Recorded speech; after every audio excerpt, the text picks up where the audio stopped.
Krishna, Hare Hare, Hare Rama,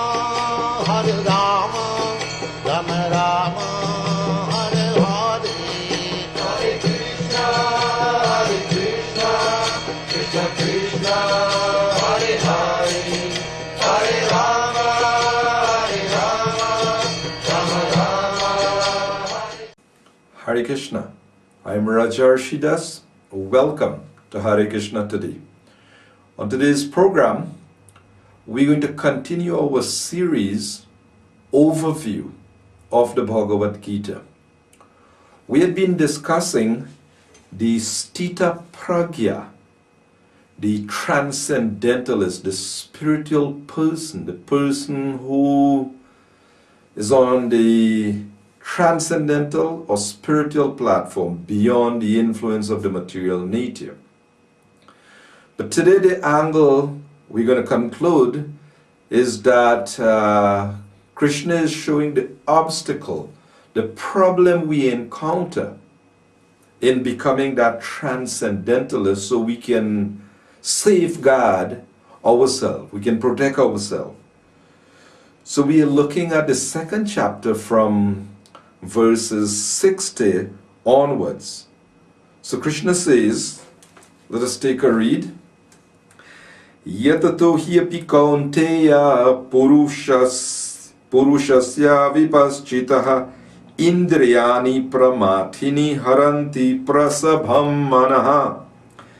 The senses are so strong and impetuous, O Arjuna, that they forcibly carry away the mind, even of a man of discrimination who is endeavoring to control them. Interesting point.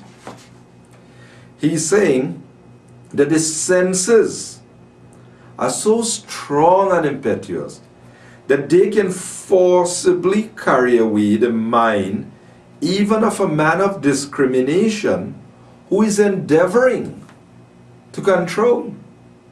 And the example given is that of the yogi Vishwamitra. Yes, Vishwamitra, of course, he was an emperor, he was a powerful king, but then he came in contact with Vashishta, who was a Brahmin, Brahmateja, spiritual power. And he thought, oh, this Kshatriya power, this is nothing. I want to become a Brahmin. I want to have Brahmateja, spiritual power. So he gave up material things and he went to perform austerity, penance. They say no pain, no gain. So you want to achieve something, he was willing to pay the price. But there were many obstacles on the path. In other words, sometimes when Indra, the king of the heavenly planets, when he sees some yogis, some ascetics putting down great austerity, performing great tapasya, he gets a little nervous. He gets worried because, if they become very powerful and by their performance and so on, they can take over his position. And it happened before. Bali Maharaj, king of the demons, he actually became very powerful. And he put Indra along with the Devatas out of their position and took over. So Indra gets a little uneasy. And in this case with Vishwamitra, his austerity was great and therefore Indra put up some obstacle. Employed one of the beautiful, enchanting heavenly girls, Menaka, to come and distract him from his austerities. So she was successful, and the beautiful Shakuntala was born from this encounter. But then when he realized what had went on, then he just gave that up and he went back to his austerities again. He just saw that he was deviated from the path. But then when the second time Indra sent another heavenly society girl. He was alert this time. He didn't become victimized, but what happened? He was still victimized. He became angry and he cursed, and he lost the merits of his austerity. So, you may not fall victim to the sensual, but remember we discussed earlier on. The senses have different vegas, urges, but not the senses alone. Manasaha veg, the urges of the mind. So he became angry. Krodha veg.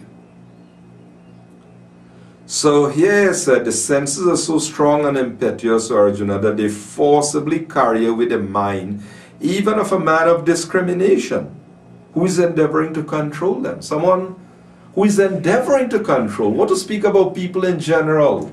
They just go about their daily activities and they don't have their guard up. Well, I don't want to see that, I don't want to hear this, I don't want to indulge in this. No, people just, if they're not transcendentalists, they're not spiritualists, then they just go. And if it feels good, do it. So that is the Kali Yuga scenario. So even the yogis who are endeavoring to control, they become victimized. What to speak about us in this Kali Yuga situation? Therefore, it's very important that we know the first business of a spiritualist, a transcendentalist, is to control the senses and the mind. Srila Prabhupada quotes a very nice verse by one great Acharya, Sri Yamuna Acharya, and his is a very interesting story also. Yamuna Acharya, he has this wonderful verse that he says, Yaravadi mama cheta Krishna padara vinde navanavarasa dhamanyudyatam rantumasit tadavadi batanari sangame smaryamane smarati mukha vikara shushtu nishtivanam cha. Yamunacharya, he says that since I have been engaged in the service of Krishna, Nava Rasa, I am getting a newer taste. And when I think about that sexual pleasure that I indulged in the past, my lips curl in distaste and I spit at the thought. Now, Yamunacharya, it's a very long story, but when he was young in Gurukul, he was learned and he defeated the court pandit, the scholar, the royal scholar. He defeated him, and the condition was that he would get half the kingdom. The king had put that wager. He would get half the kingdom. If anyone can defeat his pandit, they would get half the kingdom. And he did. And he got half the kingdom. Meaning that he became a king now. And he was very much carried away. He enjoyed sense pleasure very much. But through the concern of his grandfather, he had some Brahmin, he left some Brahmin in charge to see that he comes back on the spiritual path. And he did. So now when he was engaged in the service of Krishna, he's saying Nava Rasa. I'm getting a newer taste. So the only way we could actually conquer over the senses is only one way. Well, let us look at the next verse. Krishna says, one who restrains his senses, keeping them under full control, and fixes his consciousness upon me, is known as a man of steady intelligence. Yes. So there's a secret, there's a formula. Krishna is saying, Tani sarvani samyamya yukta asita mat paraha. In relationship with me, mat paraha. In other words, there are many yogis, many spiritualists, jnanis, who are trying to control and master senses and mind. What power do we have to control senses and mind? Can we actually control senses and mind? Krishna is called a Rishikesh. He's the master of the senses. So if we engage the senses in the master, he is the controller of the senses. So when we link our senses, when we engage our senses in him, then everything will be under control. But if we try to play yogi or we try to play bhogi independently, just trying to enjoy ourselves, or we try to play jnani and yogi playing we are controlling senses, we're missing the point. We'll be victimized. The process or the example given in Bhagavad is the great king Ambarish. Ambarish, he was a king. Now yogis, they don't think very much of the kings. Oh, mundane person. He's just dealing with pound, shilling and pence. He's just a materialistic man. But Durvasa Muni, he became a bit envious of this King Maharaj Ambarish, who people had such high regard and such a respect for, and Durvasa Muni decided to humiliate this king.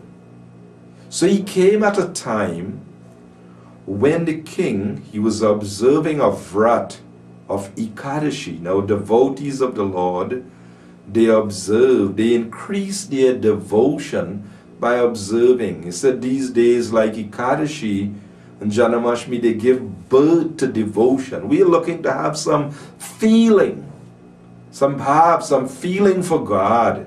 Not just to talk God, God, but we want to actually know and have some love. Like George Harrison, I really want to know you. I really want to see you. So Lord Brahma says, Premanjana Charita Bhakti Vilochanina.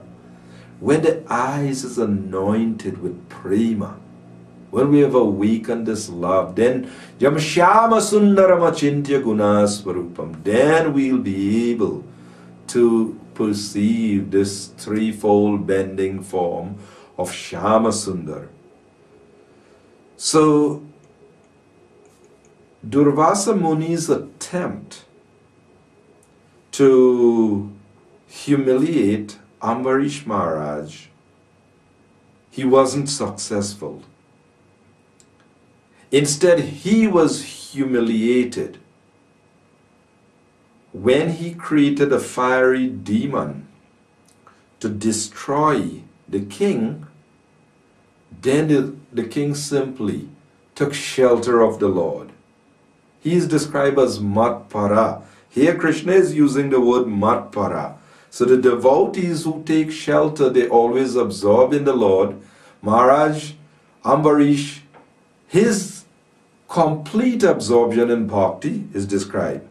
Savai mana Krishna padara vindayo vachangsi vaikunta gunanu varnane karo harir mandira marjanadishu shutim chakara shut satkathodayi mukundalingalaya darshanedrishu tadbritya gatra sparshinga sangamam granam chatat pada saruja saurabi srimat tulasya rasanam tararpite Pado harirshi tripadanu sarpane shiro rishikesha pada vivandane kamam chadase natu kama kamyeya yadutama shloka janashrayaratim.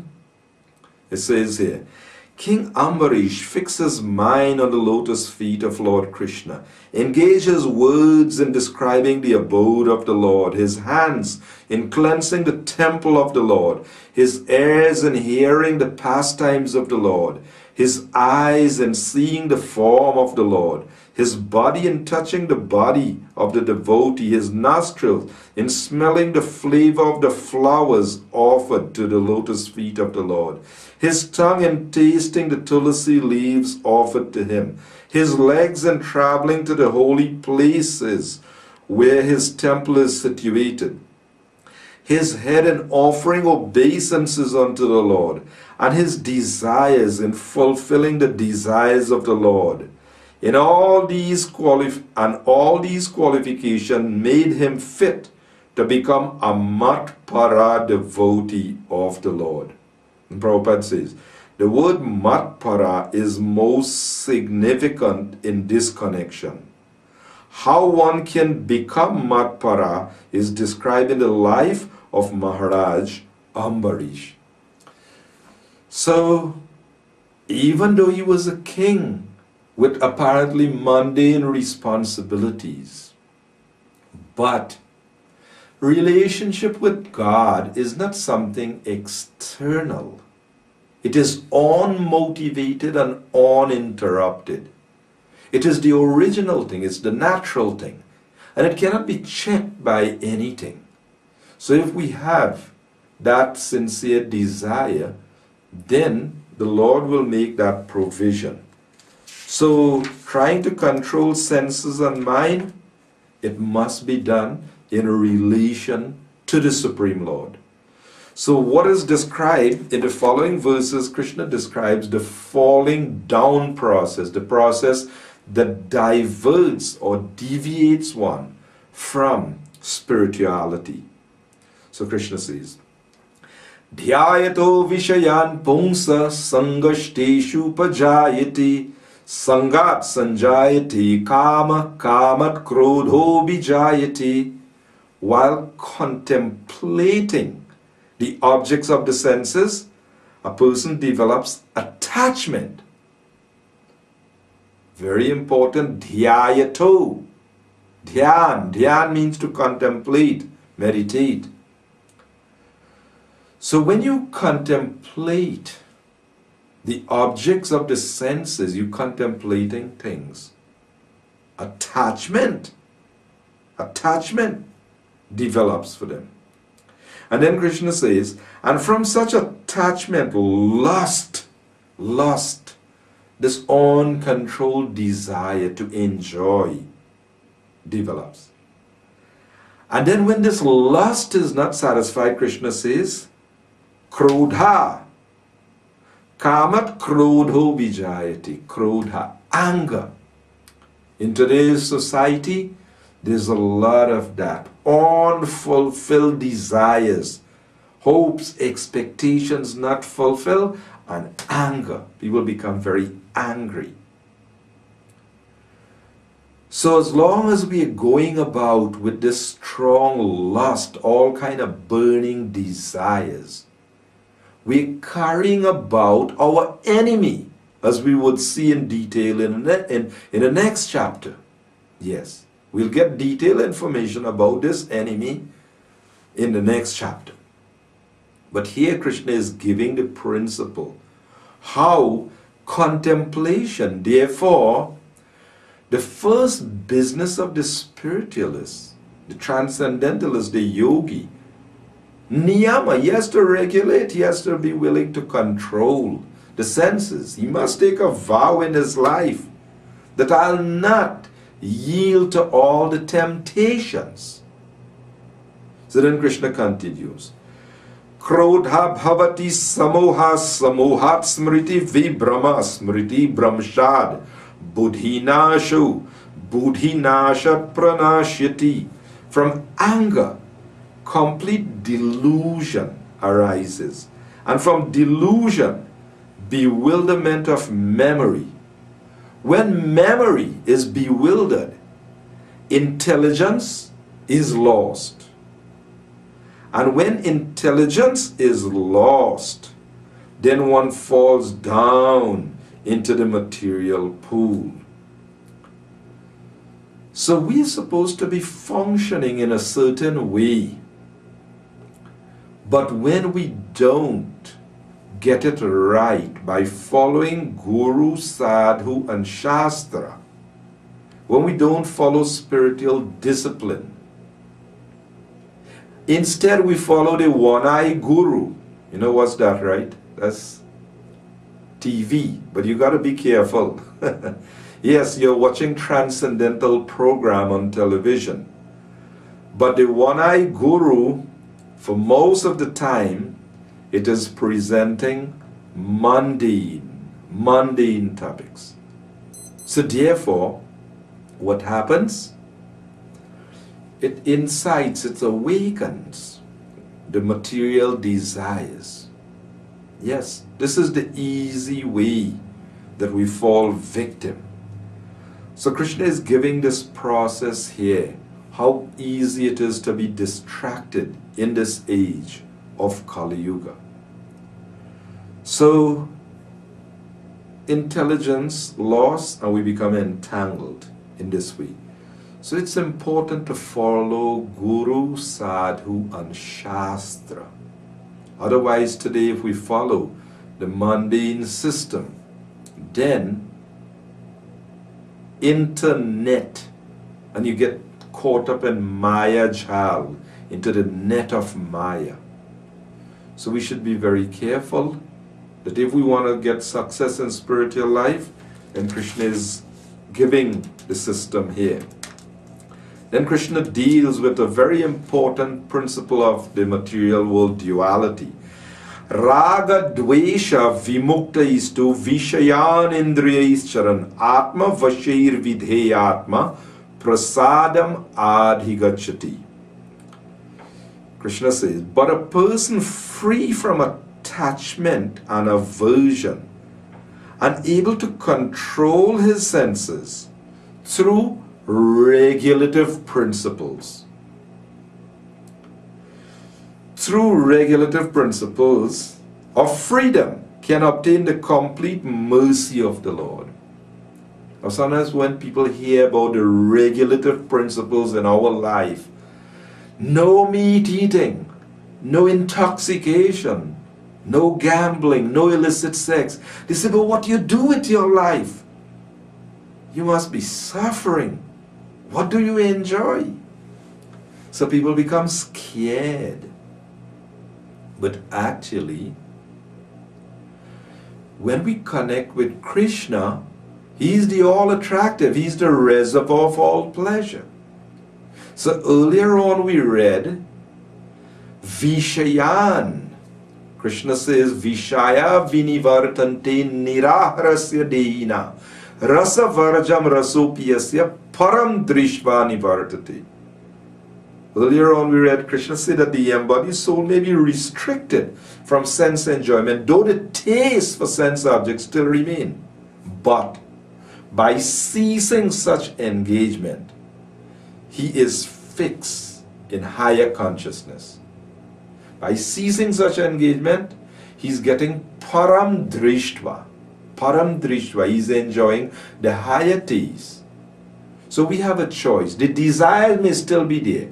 But if we take the senses away from sense objects and we link it to Krishna, then by linking the senses with Krishna, Rishikena Rishikesha Sevanam Bhakti Ruchati. This is called Bhakti.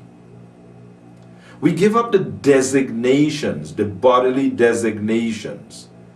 The stronger we have bodily designations, and we attach to all kinds of bodily connections and designations, the more we are victimized by these things. So the spiritualists, Ekeha Kurunandana, Krishna told Arjuna, those who are on this path, they're resolute in purpose. Those who are not, Bahusaka. Bahusaka, many branch. Oh, I have many friends, and my many friends, they inviting me to enjoy this way, to enjoy that way. So we are victimized. So then Krishna says, Prasade sarva dukhanam hani rasyopajayate prasanna cheta sahyasho buddhi paryavatishtate. For one, Thus satisfied in Krishna consciousness, the threefold miseries of material existence exist no longer. In such a satisfied consciousness, one's intelligence is soon well established. So the connection with Krishna is most important for being stable. Otherwise, we may control for a little while and then again be victimized by the illusory energy. So then Krishna says, Nashti buddhira yuktasya nacha yuktasya bhavana nacha bhavayata shantir ashantasya kuta sukham. One who is not connected with the Supreme in Krishna consciousness can have neither transcendental intelligence nor a steady mind, without which there is no possibility of peace. And how can there be any happiness without peace? So Srila Prabhupada said, people in passion and ignorance cannot be happy. You may have a lot of sensual pleasures, but happiness, the ongoing, that is not here. So then Krishna says that as a strong wind sweeps away a boat on the water, even one of the roaming senses on which the mind focuses can carry away a man's intelligence. So if people are not careful, they just allow their senses to be roaming the net, then you just latch on to something and mind intelligence gone. Because the enemy, lust, is there that attracts us. So Krishna is saying here that we need to be undisturbed. As a person who is not disturbed by the incessant flow of desires that enter like rivers into the ocean, which is ever being filled but is always still, can alone achieve peace, and not a man who strives to satisfy such desires. So many rivers coming into the ocean, but the ocean remains there. It doesn't just get, flood over. So the mind of the spiritualist is like that. A person who has given up all desires for sense gratification, who lives free from desires, who has given up all sense of proprietorship and is devoid of false ego, he alone can achieve real peace. So the peace that we are speaking about, it comes in this way. That is the way of the spiritual and godly life, after attaining which a man is not bewildered. If one is thus situated, even at the hour of death, one can enter into the kingdom of God. So we need to have that focus and that determination for success in life. I'm Rajarsi Dasa saying Hare Krishna, and do join us again next week for a continuing presentation.